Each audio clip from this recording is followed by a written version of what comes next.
When 79-year-old Raymond Webb disappeared from Harrowfield Gardens Memory Care on a Tuesday night in January, the facility's administrator made one phone call to his son Marcus and used 11 words that were meant to end the conversation before it started.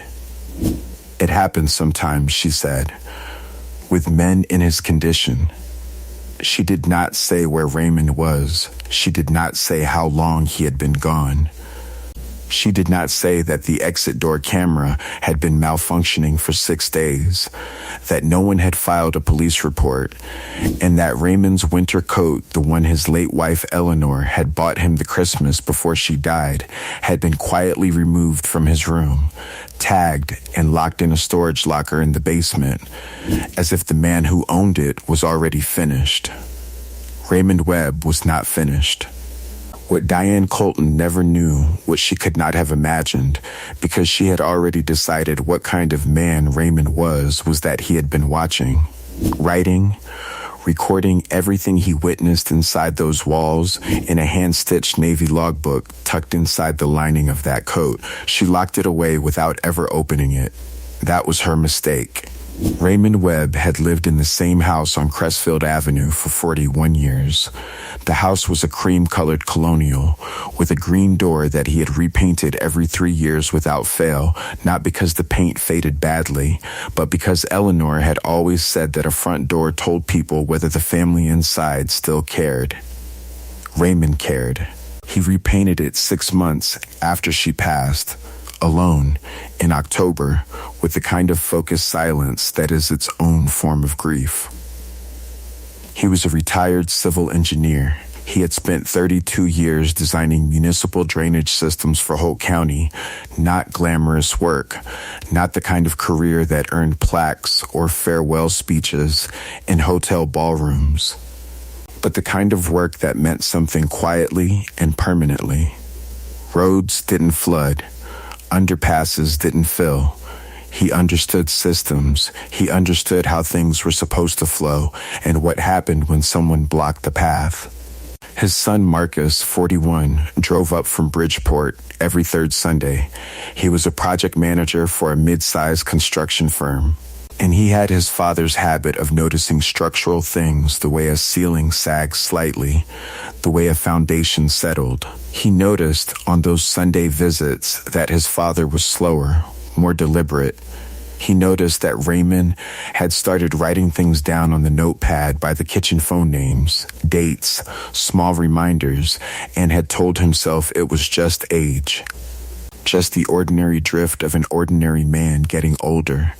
What Marcus did not notice, what he chose not to examine too closely, was that the notepad entries had stopped being reminders and had started being records. Dr. Sims said my dosage was changed. I did not agree to this. November 14th. He saw it once, flipped past it, told himself Raymond was confused. Raymond was not confused. He had been diagnosed 14 months earlier with early-stage vascular dementia, the kind that moves in and out like weather, that gives a man 3 clear hours in the morning and takes them back by afternoon. The neurologist, Dr. Avery Cho at Holt County Medical, had been careful and honest. Raymond would have good days and bad days, and the ratio would shift over time.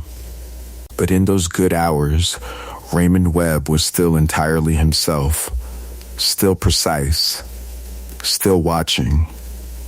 The decision to move him to Harrowfield Gardens Memory Care had been made in a single weekend in November, a weekend when Marcus had driven up to find his father sitting on the porch in 38-degree weather in a short-sleeved shirt, the front door wide open behind him, the stove on inside.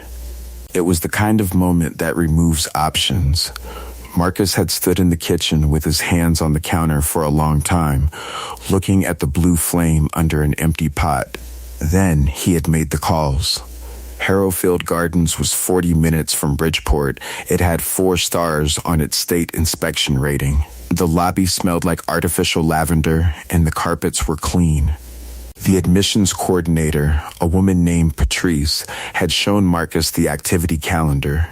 the private room, the enclosed garden that residents could walk in supervised. It looked like care. It looked like the right thing. Raymond had walked through the room they were giving him, touched the windowsill, looked out at the garden for a moment, and then turned to Marcus and said clearly, calmly, "Without accusation, the lock on that garden gate only works from the outside, son." Marcus had told him not to worry about that. He should have listened. The call came on a Wednesday morning, January 9th at 6:47 a.m. Marcus was already awake. He had a 7 a.m. site meeting in Bridgeport when his phone lit up with a number he recognized as Harrowfield's main desk. He answered it standing in his kitchen, still in his work clothes, a travel mug of coffee in his other hand. The voice on the line belonged to the night shift supervisor, a woman named Karen Yates, and she used the careful, practiced tone of someone who had made this kind of call before.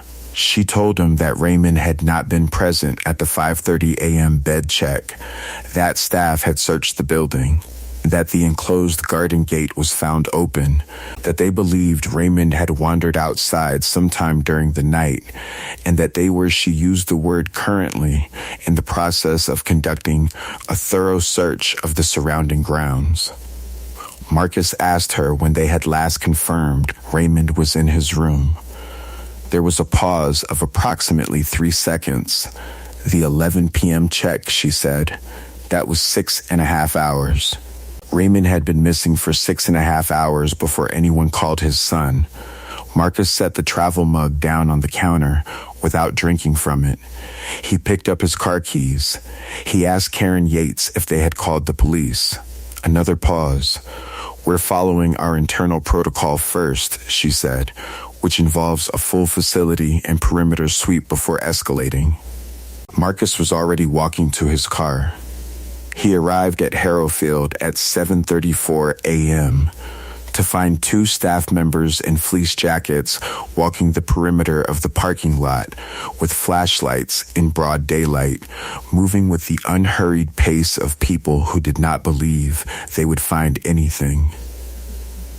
The facility's director, Diane Colton, 54, blonde, wearing a blazer over a turtleneck as though she had prepared for the optics of the morning, met him in the lobby with an expression calibrated precisely between concern and authority.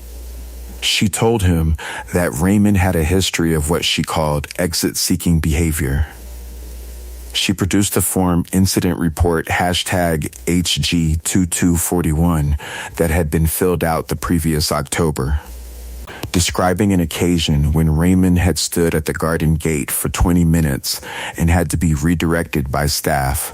She placed the form on the counter between them as though it were a shield. Marcus looked at it.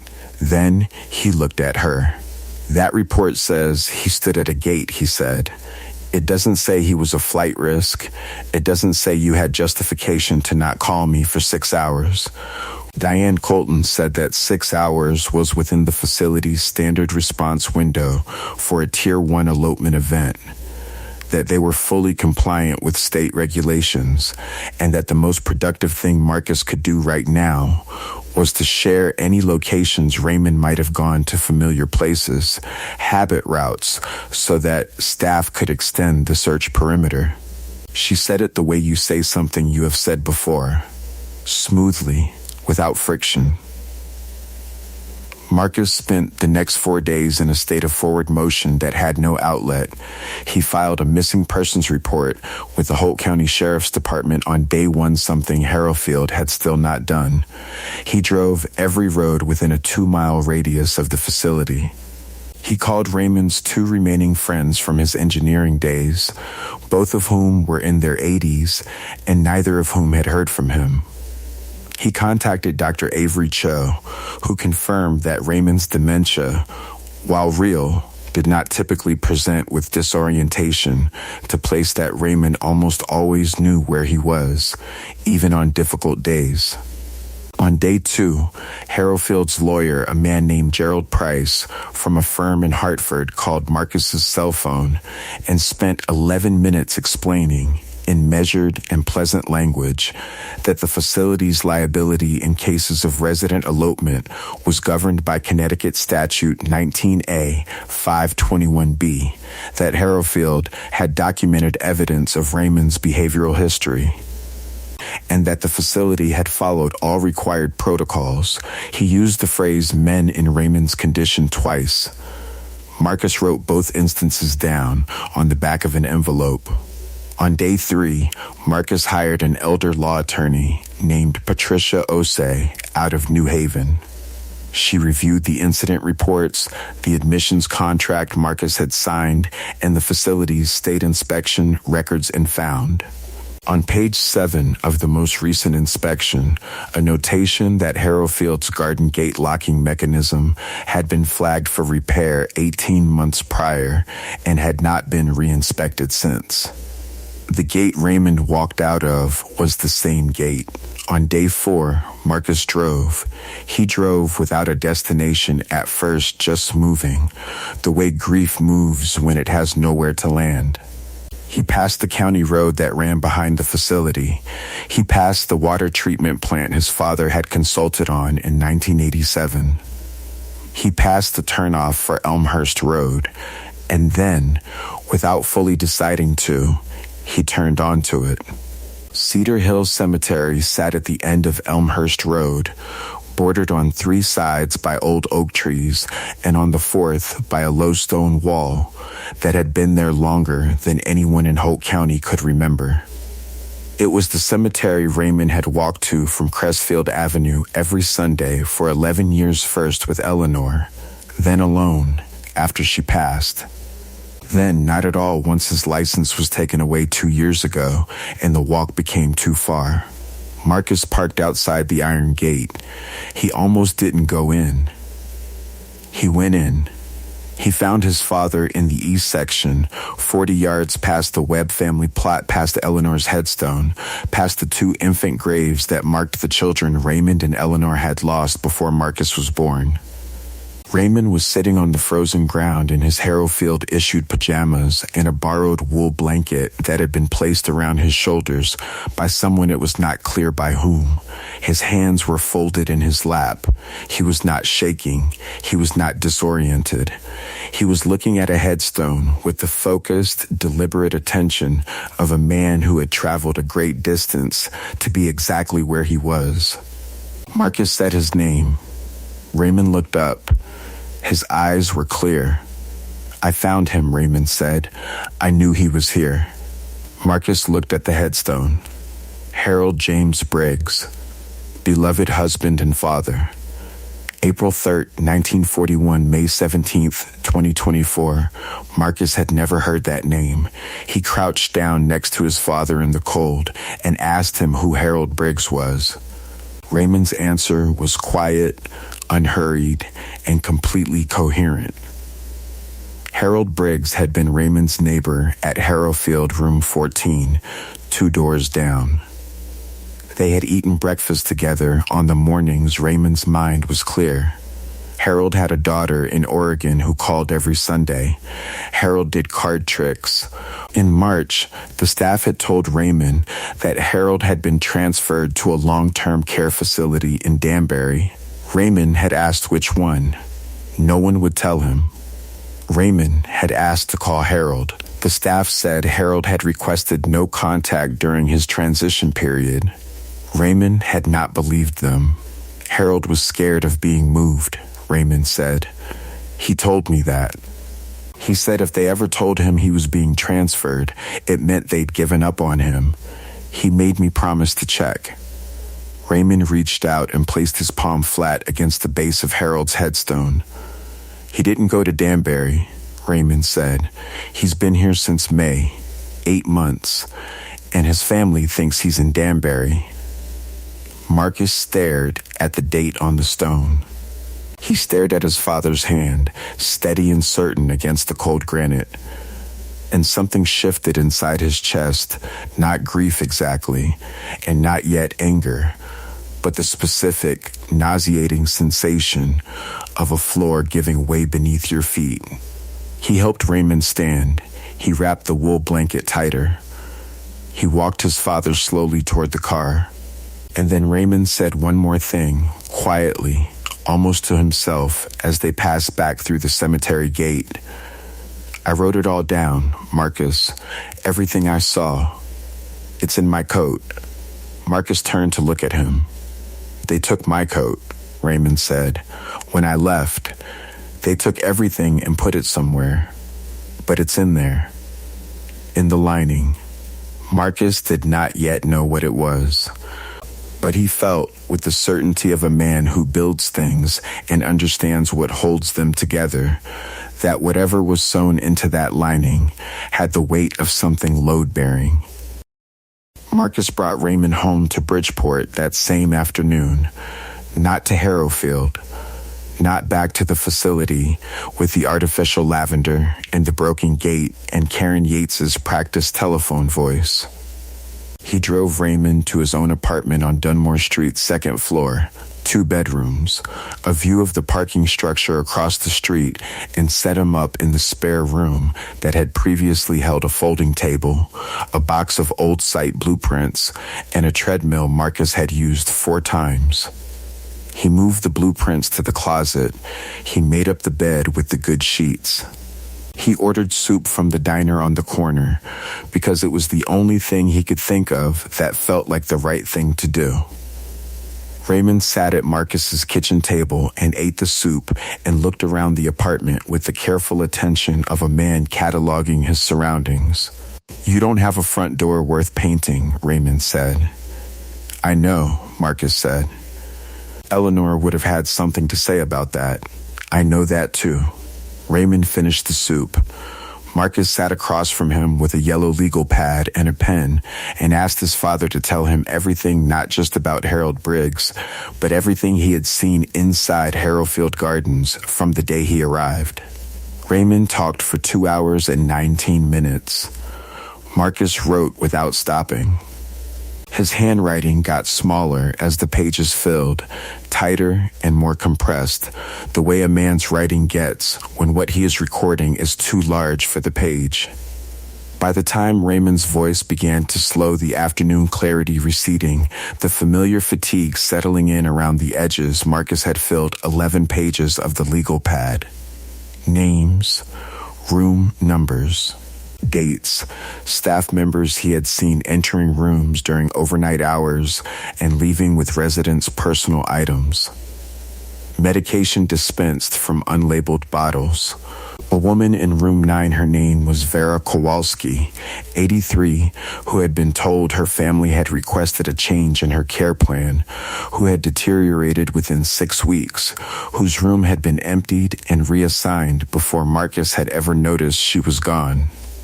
Marcus looked at the name Vera Kowalski on the legal pad for a long time. Then he picked up the phone and called Patricia Osai.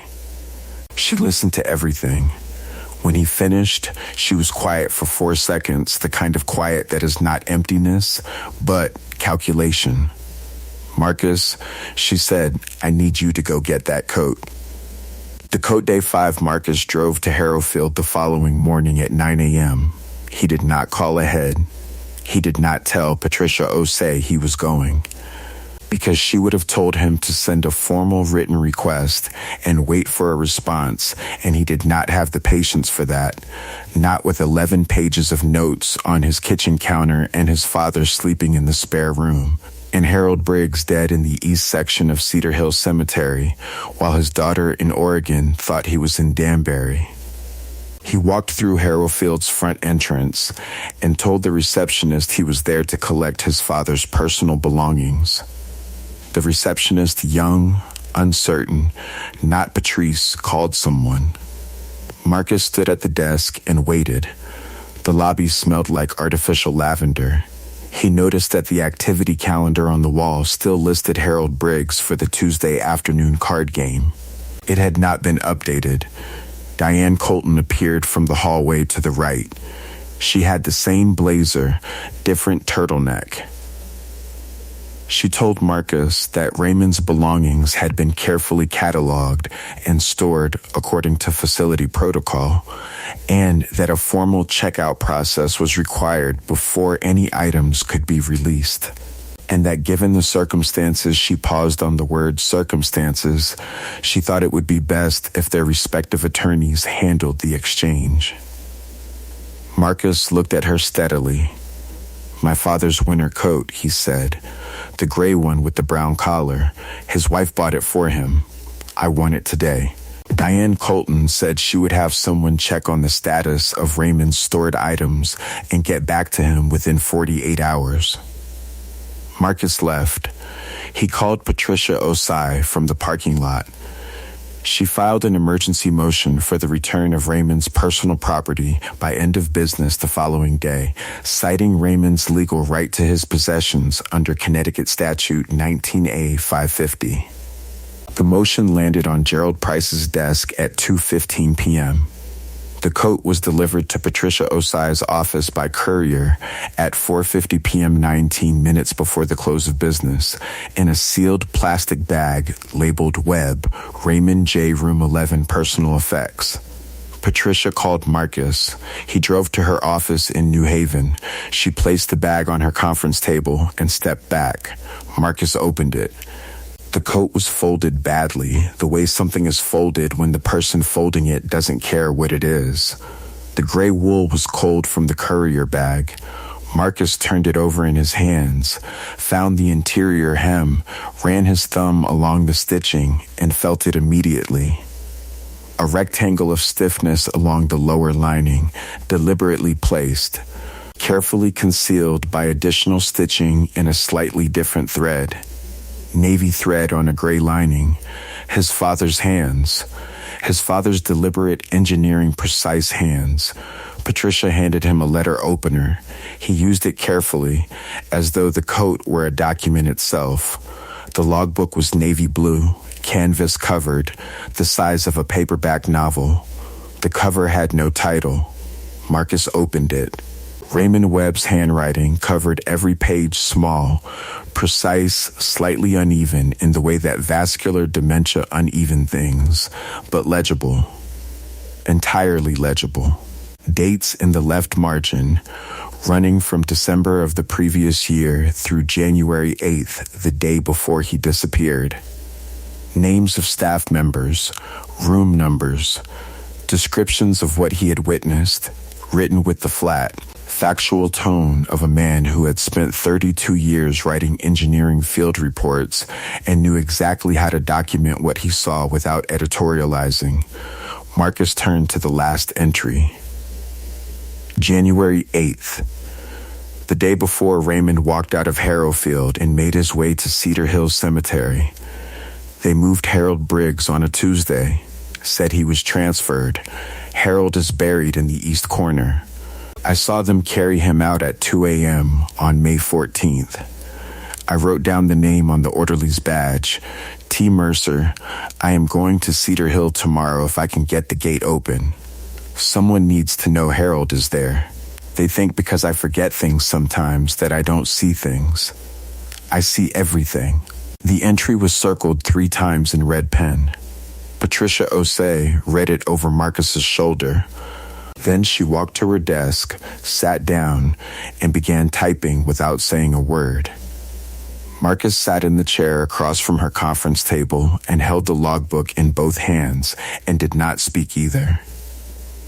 Outside her office window, New Haven was doing what cities do in January moving, indifferent, continuous, and inside that room. Something had just shifted from a family's private grief into something that had a different weight entirely. Patricia Osai filed 3 things in the first week. The first was a formal complaint with the Connecticut Department of Public Health, citing Raymond's logbook entries and requesting an emergency inspection of Harrowfield Gardens. The second was a preservation order on all of Harrowfield's internal records, staffing logs, medication administration records, transfer documentation, bed assignment histories going back 18 months. The third was a formal inquiry to the Holt County Vital Records Office regarding the death registration of Harold James Briggs specifically, who had signed the death certificate and what the listed cause of death was. Harold Briggs's death certificate listed the cause as acute cardiopulmonary failure. It had been signed by a Dr. Warren Fells, a physician whose name appeared nowhere in Harold's prior medical records, and who, according to the Connecticut Medical Licensing Board, operated a small private practice in Ridgefield, 40 miles from Harrowfield Gardens, with no documented affiliation to the facility. Patricia placed that document next to Raymond's logbook entry on the conference table and drew a line between them in red marker. Gerald Price responded to the DFA complaint with a 40-page filing that characterized Raymond's logbook as the confused notations of a dementia patient, argued that his observations were inadmissible as evidence of any wrongdoing. And attached a psychiatric assessment dated, Marcus noticed, 3 weeks after Raymond's admission to Harrowfield, that described his cognitive state as severely impaired with limited capacity for reliable factual recall. The assessment had been conducted by a Dr. Ronald Glick. Patricia searched his name. Dr. Ronald Glick had conducted assessments for 7 Harrowfield residents in the previous 2 years, in every case finding significant cognitive impairment. He billed Harrowfield directly for each one. Gerald Price also filed a counterclaim against Marcus Webb individually, alleging negligent guardianship, emotional distress caused to facility staff by Marcus's aggressive and threatening conduct during his visit to collect the coat, and defamation for comments Marcus had made to the Holt County Sheriff's deputy who filed the missing persons report. The counterclaim sought $180,000 in damages. Marcus read the counterclaim at Patricia's conference table and set it down face down. "What does this mean for us?" he asked. Patricia did not soften it. "It means they're going to spend money to make this cost more than it's worth. It's a pressure tactic. They want you to settle quietly. Take some money, sign an INDA, and disappear." "What happens to the other residents?" Patricia looked at him. "Nothing," she said. "If you settle, nothing happens to anyone." Marcus picked up the counterclaim, turned it face up, and slid it to the edge of the table. "Then we don't settle," he said. "It was the right decision and the expensive one." In the second week, Patricia's retainer request was $14,000. Marcus had $31,000 in savings. He paid it. He did not tell Raymond.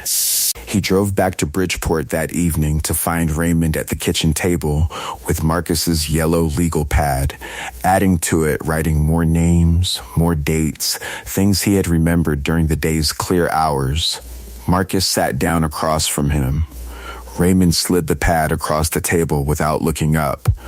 "I remembered 2 more, Raymond said. Room 6 and room 19. Write those down somewhere safe." Marcus photographed every page with his phone and emailed the images to Patricia. Then he made dinner pasta, the only thing he was reliably competent at, and they ate together, without discussing lawyers or logbooks or Diane Colton, and Raymond asked Marcus about a bridge project Marcus's firm had completed the previous year. And Marcus explained the foundation challenges in more detail than he had ever told anyone, and Raymond listened with the focused appreciation of a man who understood exactly what he was hearing. That was the best evening of those weeks. Marcus did not know that at the time. He found out later, looking back, the way you always find the good evenings in retrospect. Patricia Osei was good. Marcus understood that more clearly with each week that passed, but she needed more than a logbook and a suspicious death certificate. She needed corroboration, a witness, a document, a second data point that existed independently of Raymond Webb and could not be dismissed as the confused record of a dementia patient. She filed the D.C. request. She subpoenaed the records. She sent a letter to Harold Briggs's daughter in Oregon, a woman named Susan Briggs Colville, 49, informing her that her father had not been transferred to a facility in Danbury, that he had died at Harrowfield Gardens on May 17th, and that the circumstances of his death were under investigation. Susan Briggs Colville called Patricia's office 4 hours after receiving the letter. She was on a flight from Portland to Hartford the following morning. She arrived at Patricia's office in New Haven with a cardboard box containing every piece of correspondence she had received from Harrowfield Gardens over the previous 14 months: printed emails, formal letters, a signed transfer authorization document that bore her name and a signature that she said, with complete certainty, she had never written. Patricia photographed everything and sent the originals to a forensic document examiner in Boston. Meanwhile, Gerald Price filed a motion to have Raymond's logbook excluded from any future proceedings on the grounds of the cognitive impairment assessment. The motion was assigned to Judge Catherine Holloway of the Holt County Superior Court. The hearing was set for February 14th, 5 weeks away. Patricia filed a counter motion requesting an independent cognitive assessment of Raymond by a neurologist of the court's choosing, arguing that Harrowfield's assessment had been conducted by a physician with a documented financial relationship with the facility and was therefore inadmissible as an objective measure of Raymond's capacity. Judge Holloway granted the independent assessment. Dr. Linda Marsh, a neurologist from Yale New Haven Hospital, with no prior relationship to any party in the case, examined Raymond Webb over 2 sessions in late January. She administered a battery of tests. She reviewed his MRI from Dr. Avery Cho's office. She interviewed Marcus. She read a portion of the logbook in Marcus's presence and asked Raymond to explain several entries. Raymond explained them, clearly with dates and specific details that were verifiable against Harrowfield's own shift records. Dr. Marsh's report, submitted to Judge Holloway on February 3rd, described Raymond Webb as a man with mild to moderate vascular dementia, presenting with fluctuating cognitive clarity, capable of reliable factual observation and documentation during lucid periods, with no evidence of confabulation or delusional ideation in the entries examined. Gerald Price filed an objection to Dr. Marsh's methodology on February 5th. Judge Holloway denied it on February 6th. It was the first thing that went right. Marcus drove to Patricia's office when she called him with the ruling, and he sat in her waiting room for 10 minutes before she came out because he needed a moment that no one was watching. He sat in the waiting room chair with his elbows on his knees and his face in his hands and breathed slowly 4 times. Then he straightened up. A woman across from him, elderly, waiting with a folder on her lap, gave him a small nod. The kind that means, I don't know what you're going through, but I can see it's something. He nodded back. Then Patricia opened the door and he went in. On February 9th, 5 days after Dr. Marsh's report and 3 days before the Holt County Superior Court hearing on the logbook's admissibility, Marcus's employer called him into a meeting.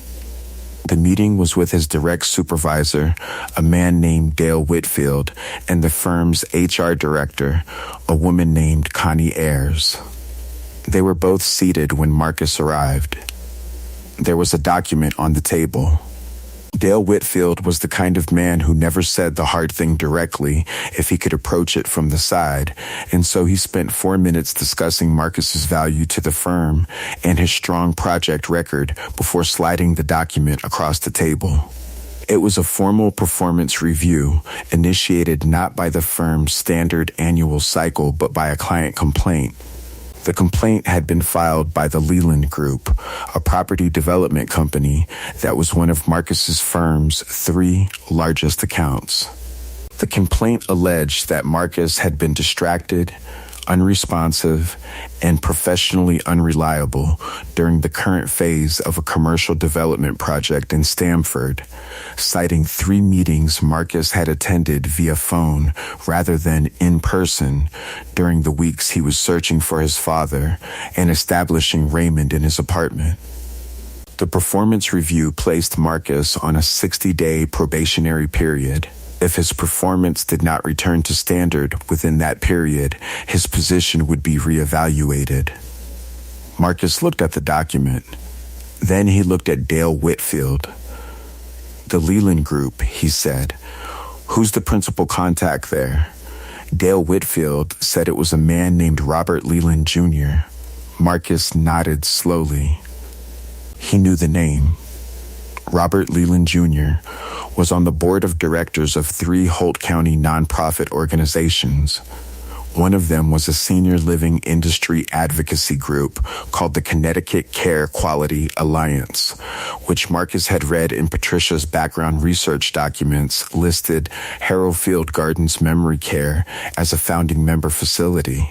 Diane Colton had spoken at their annual conference the previous year. Marcus signed the performance review acknowledgement form without comment. He thanked Dale Whitfield and Connie Ayers for their time. He walked to his car. He sat in the driver's seat without starting the engine for approximately 2 minutes. Then he called Patricia. She listened. When he finished, she said, "They're trying to take your income so you can't afford me." "I know," Marcus said. "Can you hold on financially if they let you go?" Marcus did the math out loud. $17,000 left in savings after the retainer. Rent, Raymond's prescriptions, his car payment, Patricia's ongoing fees. 4 months, he said. Maybe 5 if I'm careful. Then we have 4 months to finish this, Patricia said. I'll file for expedited review. She filed that afternoon.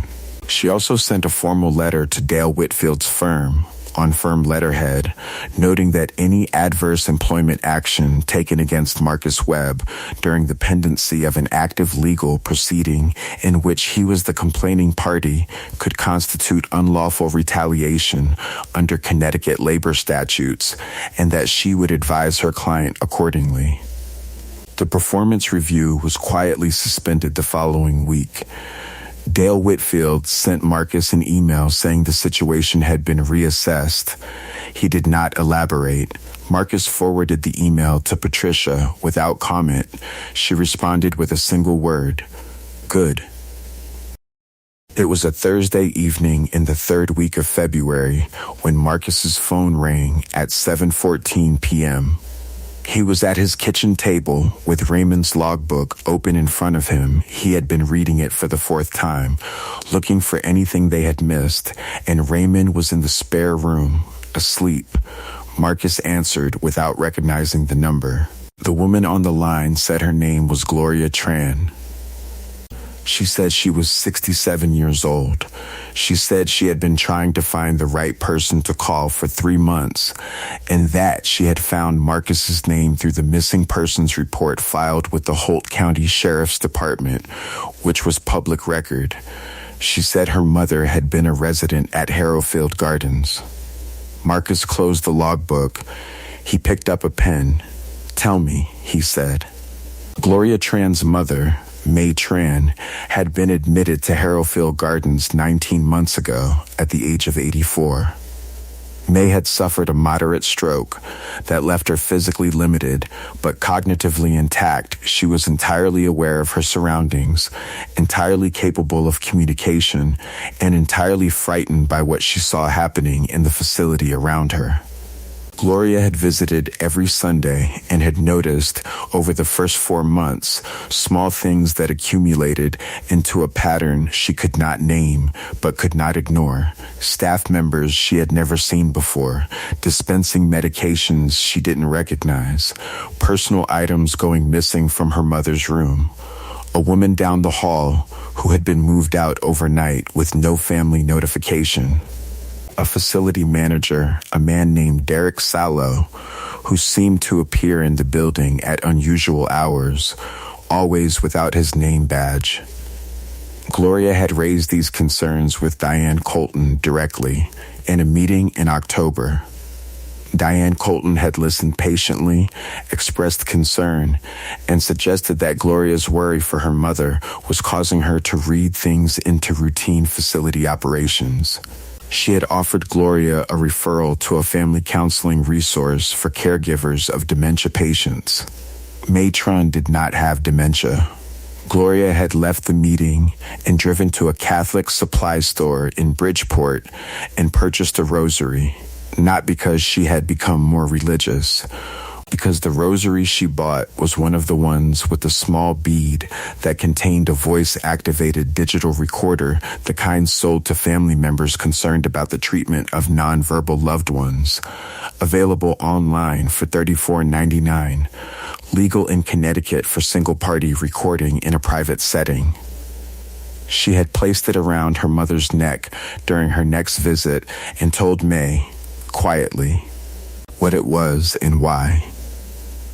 May Tran had looked at her daughter for a moment and then closed her hand around the rosary and nodded once. May Tran had worn that rosary for 14 months. Gloria had been retrieving and replacing the memory card every 2 weeks on her Sunday visits, downloading the audio to her laptop and filing it by date in a folder she labeled May Church. She had listened to portions of it. She had heard enough to understand that what she was recording was serious, more serious than missing personal items and irregular medication, but she didn't know what to do with it. She wasn't a lawyer. She didn't know who to call. She was one woman with a laptop and a folder full of audio files and a mother who was still alive and still inside that building. May Tran had been transferred to her daughter's home care 2 weeks before Marcus began looking for Raymond. Gloria had pulled her out when May told her on a Sunday visit in a whisper that a man named Harold from room 14 had been carried out at 2 a.m. and had not come back. Gloria drove to Marcus's apartment on a Friday evening. She arrived at 8 p.m. with a USB drive in her coat pocket. Marcus made coffee. She sat at his kitchen table, the same table where Raymond had eaten soup on the first night, the same table where Marcus had filled 11 pages of yellow legal pad, and she placed the USB drive in front of him. 14 months, she said. I don't know all of what's on there, but I know it's enough. Marcus called Patricia from the kitchen while Gloria waited. Patricia told him to bring her the drive first thing in the morning, to touch nothing else on it, and to offer Miss Tran whatever she needed to feel safe. Marcus went back to the table and told Gloria that. Gloria nodded and wrapped both hands around her coffee mug. Raymond appeared in the doorway of the hallway in his pajamas. He looked at Gloria. Then he looked at the USB drive on the table. Is that the proof? He asked.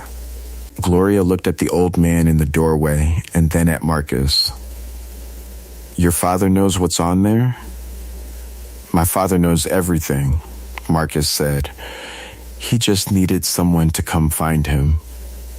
Patricia Osei spent the weekend with the audio files and a legal pad. By Sunday night, she had transcribed the relevant portions, cataloged them by date, and identified 11 separate recordings of evidentiary significance. The most significant was a conversation recorded on September 4th between Derek Salau Harrowfield's facility manager and a staff member identified by his voice as T. Mercer, the same T. Mercer whose badge Raymond had recorded in the logbook on May 14th. In the recording, Sallow could be heard clearly instructing Mercer to process the Kowalski woman the same way we handled Harold Quiet. Overnight, Fells signs off, family gets the transfer letter. Vera Kowalski's room had been emptied 6 days after that recording. Her death certificate, like Harold's, bore the signature of Dr. Warren Fells. Her family had been told she was transferred to a facility in Waterbury. There was a second recording from November 19th in which Sallow discussed what he called the Webb situation, Raymond's increasing agitation, his request to contact Harold, his refusal to accept the transfer explanation, and said, "With the flat efficiency of a man scheduling a maintenance task, he's on the list. Wait until his son stops coming around so much." Raymond Webb had been scheduled.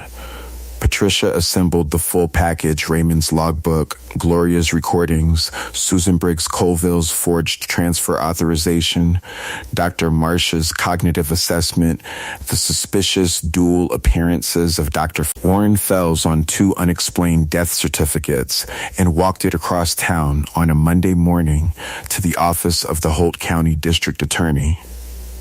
The district attorney's office moved faster than Marcus expected. Within 72 hours of Patricia's submission, a criminal investigator named SGT, Dana Reeves, had been assigned to the case.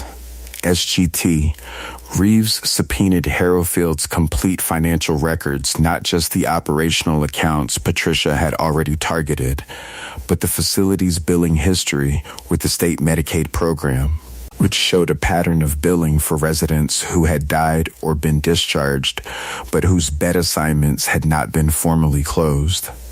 In some cases, billing had continued for 4 to 7 weeks after a resident's death. The total discrepancy across an 18-month period was $847,000. Dr. Warren Fells was brought in for questioning on March 3rd. He retained his own attorney and declined to answer questions. His attorney filed a motion to quash Ajit, Reeves' subpoena of his patient records. The motion was denied by Judge Holloway on March 8th. On March 11th, Dr. Fells' attorney called the Dawes office and requested a meeting to discuss cooperative options. Dr. Fells cooperated.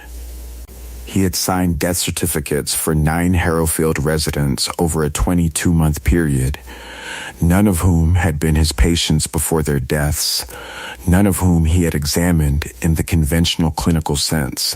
He had been paid $3,500 per certificate in cash via an arrangement brokered by Derek Sallow. He identified Sallow as the sole contact.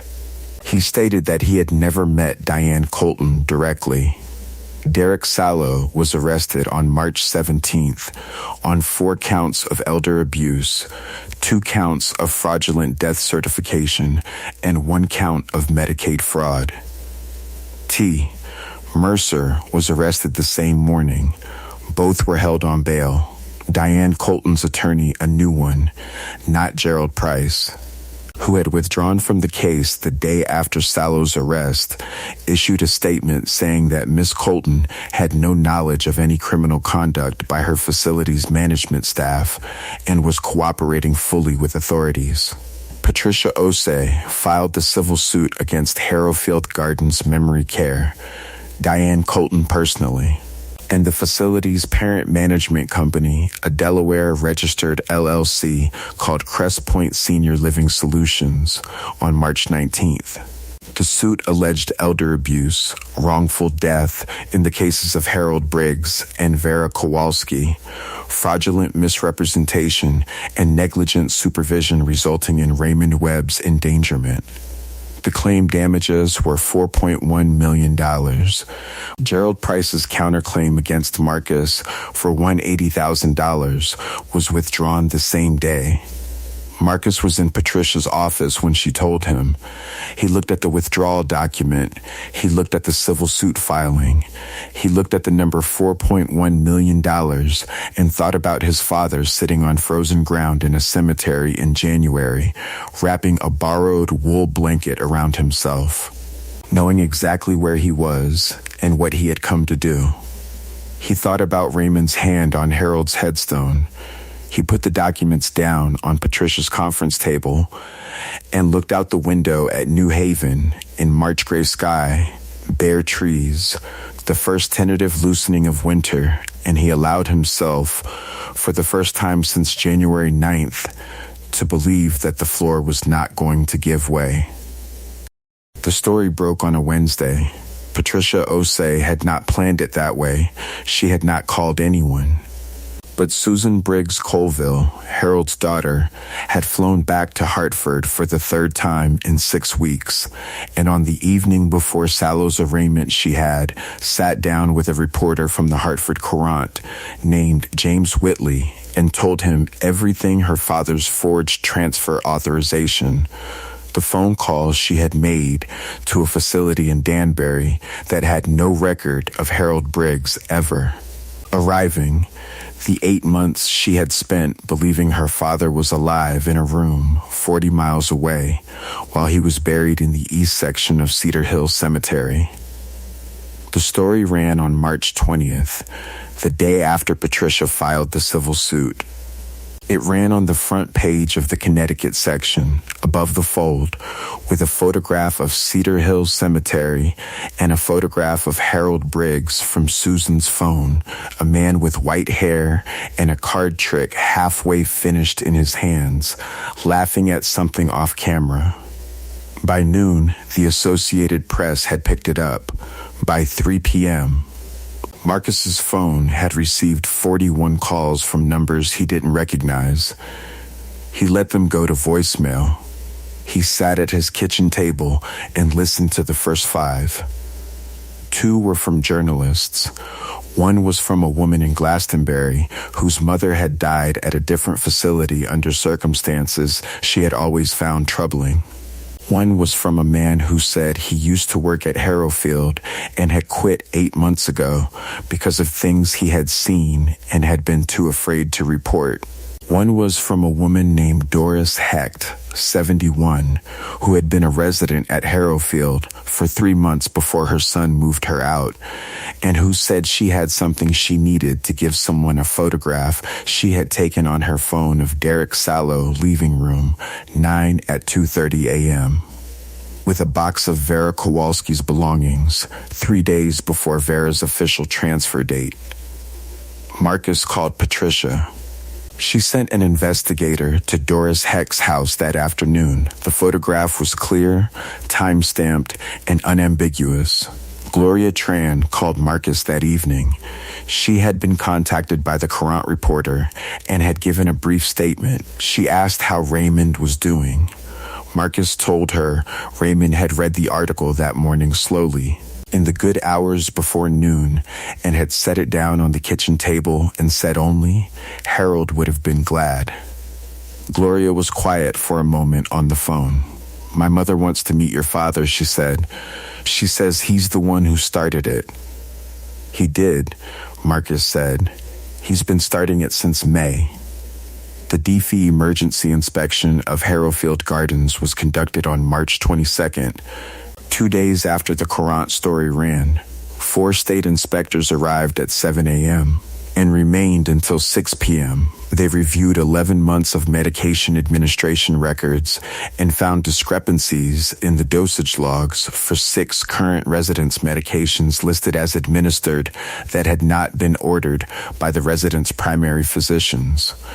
They found that 3 of the facility's 4 fire exit doors had malfunctioning alarms. They found that the staffing ratios on overnight shifts had been falsified in the submitted state report's actual overnight coverage was consistently 30% below the documented level. They also found, in Derek Salow's locked office, a manila folder containing what appeared to be a handwritten list of 14 resident names organized under 2 column headers. The left column was labeled processed. The right column was labeled pending. Raymond Webb's name was in the right column, 4 names from the top. S.G. Reeves requested the folder into evidence that afternoon. The DFE issued an emergency suspension of Harrowfield's operating license on March 24th, effective immediately. 41 residents had to be relocated within 72 hours. The county coordinated the transfers. Local news filmed the process, elderly men and women being helped into transport vans with their belongings in plastic bags, some of them confused, some of them frightened. Some of them looking back at the building with expressions that cameras can record, but cannot fully translate. Marcus watched the coverage on his laptop at the kitchen table. Raymond sat beside him and watched too. When the segment ended, Raymond reached over and closed the laptop gently with both hands, as though closing something that was finished. "Good," he said quietly. "That's enough of that place." The civil trial date was set for April 28th, 5 weeks after the DFH suspension. In those 5 weeks, 3 things happened that shifted the weight of the case from uncertain to overwhelming. The first was the forensic document examiner's report on Susan Briggs Colville's transfer authorization. The examiner, a woman named Dr. Carolyn Mast from Boston, with 23 years of experience in question document analysis, concluded with a certainty rating of 96. 4% that the signature bearing Susan's name had been produced by a single author who had also signed 2 other transfer authorization documents in Harrowfield's files, both belonging to residents whose families had subsequently been told the residents had moved to out-of-county facilities. Neither resident was, in fact, in any facility. Both were dead. The forged signatures had been produced by someone inside the facility with access to the original signed admissions paperwork, a pool of suspects that SGT. Reeves had narrowed, through handwriting comparison, to Derek Sallow and 1 other staff member. The second was a deposition conducted by Patricia Osei on April 4th, a 7-hour session with Crest Point Senior Living Solutions Regional Director, a man named Alan Prouty, who had overseen Harrowfield's operations from the corporate level. Prouty arrived with 2 attorneys and a prepared statement describing his company's shock and dismay at the conduct of facility-level management. Patricia spent the first 2 hours establishing the reporting structure, who reported to whom, how often, what metrics were reviewed at the corporate level. She spent the next 2 hours walking Prouty through Crest Point's quarterly financial reports for the previous 2 years, in which Harrowfield's profit margins were consistently 15 to 20% above the company's other facilities. She asked Prouty 7 times in various formulations whether he had ever inquired how a memory care facility with the lowest staffing ratios in the Crest Point portfolio was generating the highest returns. Prouty's attorney objected 12 times. Patricia noted each objection on her legal pad and continued. By the end of the deposition, Prouty had acknowledged that Harrowfield's financial performance had been flagged as exceptional in 3 consecutive internal reviews, that no one at the corporate level had investigated the source of that performance, and that Crest Point had awarded Diane Colton a discretionary management bonus of $43,000 in the previous fiscal year, specifically citing the facility's profitability. Patricia filed the deposition transcript with the court the following morning. She also sent a copy to James Whitley at the Hartford Courant. The third thing was Raymond. On April 9th, Raymond Webb sat across from Patricia Osei in her conference room and gave a 3-hour recorded deposition. He arrived at 9 a.m. In the clear hours, wearing the gray coat Patricia had returned it to him, the lining neatly restitched where Marcus had opened it. He brought the Navy logbook. He walked Patricia through every entry, date by date, with the methodical patience of a man who had spent a career explaining technical systems to people who needed to understand them. Patricia asked him why he had hidden the logbook in the coat lining. Raymond considered the question for a moment. Because I knew they'd take the coat eventually, he said, but I also knew that whoever came for it would look at the label, not the lining. People see what they expect to see. They expected to see an old man's coat, so that's all they looked for. Patricia wrote that down. She underlined it. Mr. Webb, she said. Were you frightened? Raymond looked at the logbook on the table between them. Not for myself, he said. Eleanor used to say I didn't have enough self-preservation instinct. She wasn't wrong. A pause. I was frightened for Harold. I was frightened for Vera. I was frightened for all of them.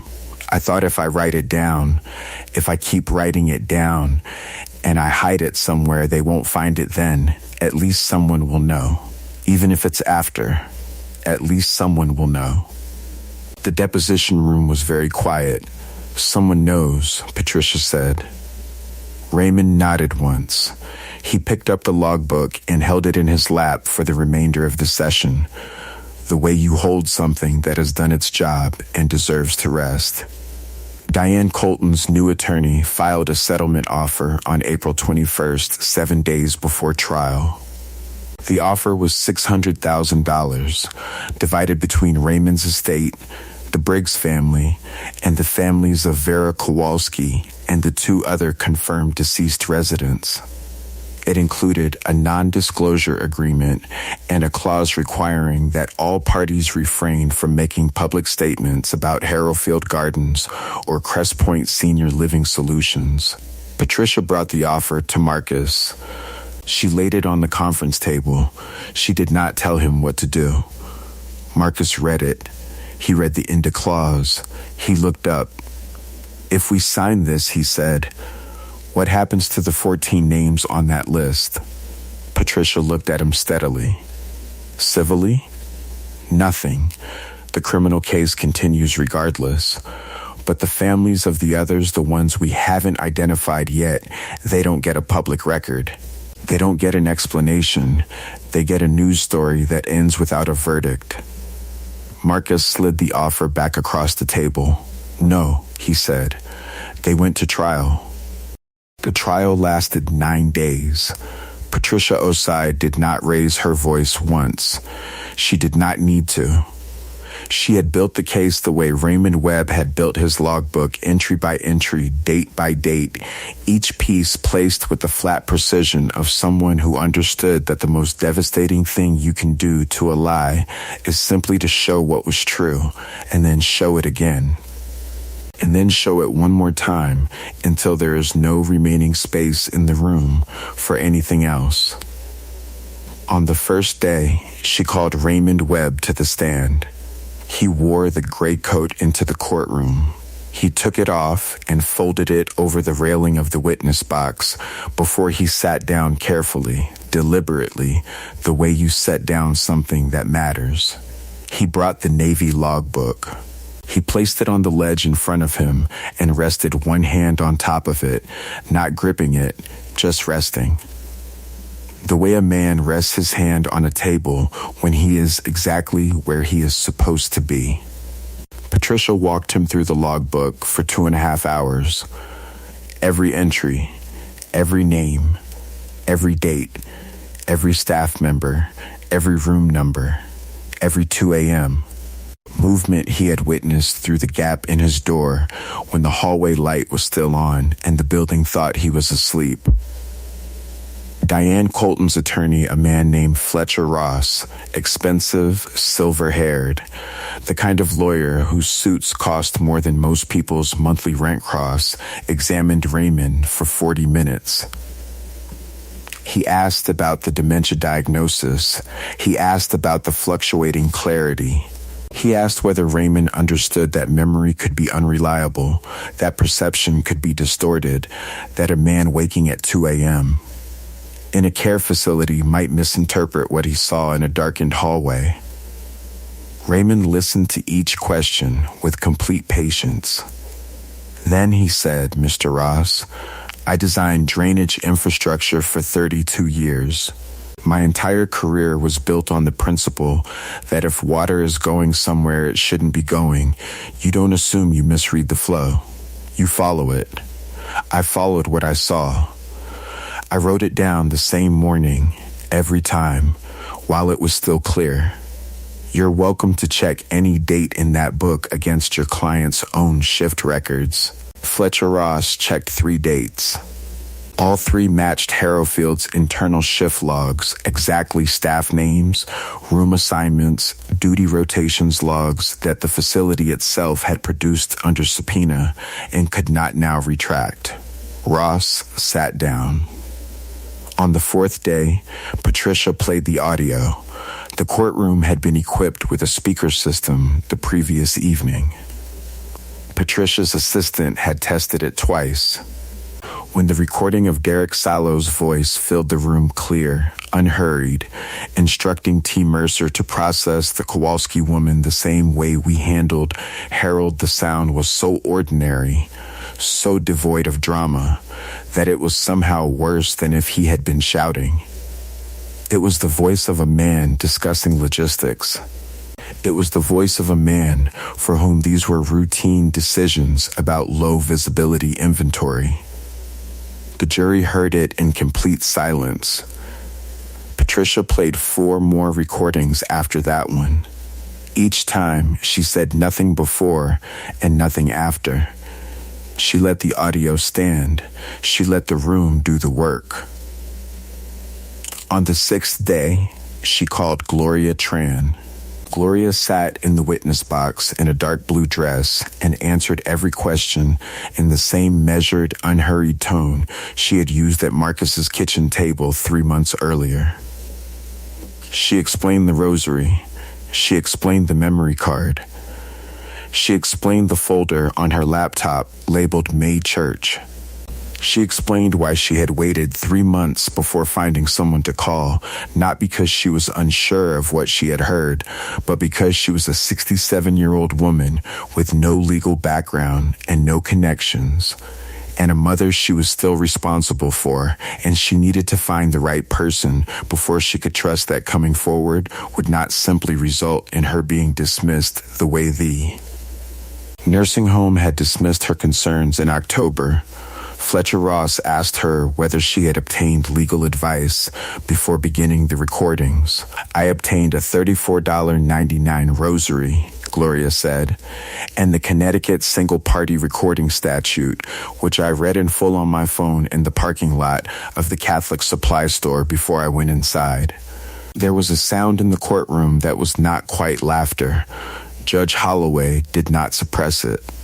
On the 8th day, Patricia presented the financial reconstruction of forensic accountant named David Park had spent 6 weeks mapping Harrowfield's billing history against resident mortality records and had produced a chart that was projected onto the courtroom screen in high resolution. The chart showed, in clear numerical terms, the relationship between resident death and billing, continuation the gap between when a resident died and when billing to the state Medicaid program was stopped. In 9 confirmed cases, the gap was between 22 and 49 days. The total fraudulent billing over 22 months was $1.14 million. The chart also showed Diane Colton's management bonuses over the same period, mapped against the facility's rising profit margins. The correlation was not subtle. Fletcher Ross objected to the chart's inclusion 14 times over 2 days. Judge Holloway sustained 2 of the objections and overruled 12. On the morning of the 9th day, before Patricia delivered her closing argument, Diane Colton's attorney requested a recess. The recess lasted 40 minutes. When court reconvened, Fletcher Ross informed Judge Holloway that his client wished to make a statement. Diane Colton stood. She was wearing gray. Her hair was neat. Her expression had the careful blankness of someone who has been coached very precisely on what to show and what to conceal, and who is now, under the weight of 9 days and 14 names and 14 months of audio and the quiet accounting of David Park's chart, finding that the coaching is no longer sufficient. She said she accepted full responsibility for the failures of oversight that had occurred at Harrowfield Gardens under her leadership. She said she had not been aware of the full extent of Derek Salo's conduct. She said she deeply regretted the harm caused to residents and their families. She did not look at Raymond Webb when she said it. Raymond Webb looked at her. He looked at her with the patient, clear-eyed attention of a man who has watched water go somewhere it shouldn't go, who has followed the flow and documented every turn and waited, without urgency, for the moment when someone with authority finally looked at the same thing he had been looking at all along. He did not speak. He did not need to. The jury deliberated for 6 hours and 40 minutes. They found Harrowfield Gardens Memory Care and Crest Point Senior Living Solutions liable on all counts. They awarded damages of $2, $3 million to be divided between Raymond's estate, the Briggs family, the Kowalski family, and the families of the other confirmed victims. They recommended in a formal note to the court that the maximum applicable penalties be pursued in the related criminal proceedings against Derek Salo, T. Mercer, and Dr. Warren Fells. Judge Holloway accepted the verdict. She looked at the jury for a moment. Then she looked at Raymond Webb, still seated at the plaintiff's table, the Navy logbook in front of him, his hand resting on its cover. She said nothing to him directly. Judges do not do that. But she held his gaze for 3 seconds before she looked away, and in those 3 seconds, something passed between them that did not require words, the acknowledgement of one careful person to another, that the record, finally, reflected what had actually happened. Patricia Osei placed her hand briefly on Marcus's arm. Marcus did not trust himself to speak. He looked at his father. Raymond was closing the logbook with both hands. Gently, finally the last entry written, the record complete, the case made and proven and delivered to the people who needed to receive it. Marcus reached over and picked up the logbook. He held it. Outside the courthouse, a local news crew was waiting. Marcus stood on the steps with the logbook under his arm and the cashier's check for $2. $3 million made out to Raymond Webb's estate and already signed over, per Marcus's prior instruction to Patricia, to the Connecticut Elder Care Accountability Foundation, a nonprofit watchdog organization that had agreed to use the funds for facility inspection advocacy and family reporting resources statewide. He signed the transfer on camera. He did not make a speech. He held the check up long enough for the cameras to record it, then handed it to the foundation's director. He answered 2 questions from James Whitley, yes, the full amount. Yes, and his father's name. Then he turned and walked back up the courthouse steps to where Raymond was waiting. Raymond looked at the news crew. Then at his son, then at the logbook under Marcus's arm. "Keep that," Raymond said. "Don't put it in a box somewhere." "I won't," Marcus said. They walked to the car together, the old man and his son in the April light, and behind them Harrowfield Gardens Memory Care was, as of that morning, permanently closed by court order, the closure notice nailed to its front door by Marcus Webb's own hand before the trial began. On a morning when Diane Colton watched through the lobby glass and did not come outside. She had not come outside. She had not opened the coat. She had not checked the lining. Raymond Webb moved back to Crestfield Avenue in May. The cream-colored colonial with the green door had been maintained by a neighbor, a retired school teacher named Mrs. Aldous, 74, who had collected the mail and watered the 3 plants on the windowsill without being asked, because that was the kind of street Crestfield Avenue had always been, and she saw no reason to change that on account of circumstances. Marcus hired a part-time home care aide named Rosario, who arrived each morning at 8 a.m. and left at 2 p.m., and who within the first week had learned that Raymond preferred his coffee at exactly the temperature that required 3 minutes of cooling after pouring, that he liked the radio on low during breakfast, and that he did not want help with the crossword under any circumstances. Marcus drove up every Sunday. Not every third Sunday. Every one. He repainted the front door in June, not because it needed it, but because he needed to do it.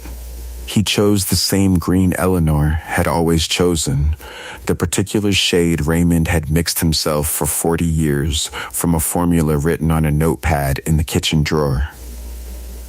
He found the notepad on the first Saturday he spent going through the house, straightening things, putting back into order what absence had disturbed. The formula was written in Eleanor's handwriting, not Raymond's.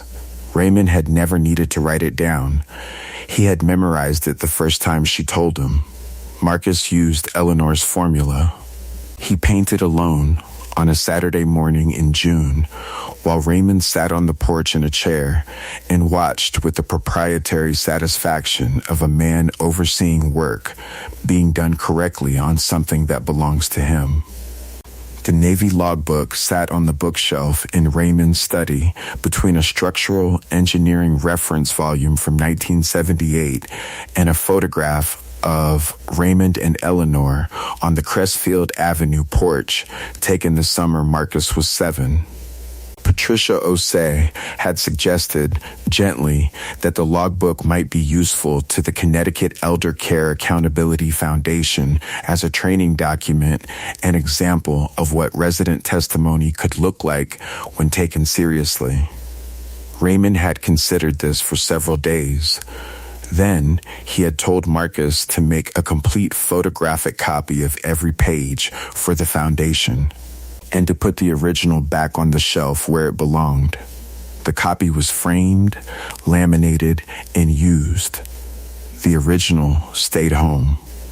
Susan Briggs Colville flew in from Portland in late May and drove to Cedar Hill Cemetery with Marcus. They stood at Harold's headstone for a while without speaking much. She had brought a card trick, a simple one, the 3-card find. The kind Harold had done at breakfast, and she set it up on top of the headstone and left it there. Marcus did not know what to say about that. He decided nothing needed to be said. Gloria Tron brought her mother, May, to Crestfield Avenue on a Sunday afternoon in June. The same Sunday Marcus was there. May Tron was 86, small, precise, with the alert dark eyes of a woman who had spent 14 months listening carefully to everything around her and had learned to miss nothing. She and Raymond sat on the porch together while Marcus and Gloria made tea in the kitchen.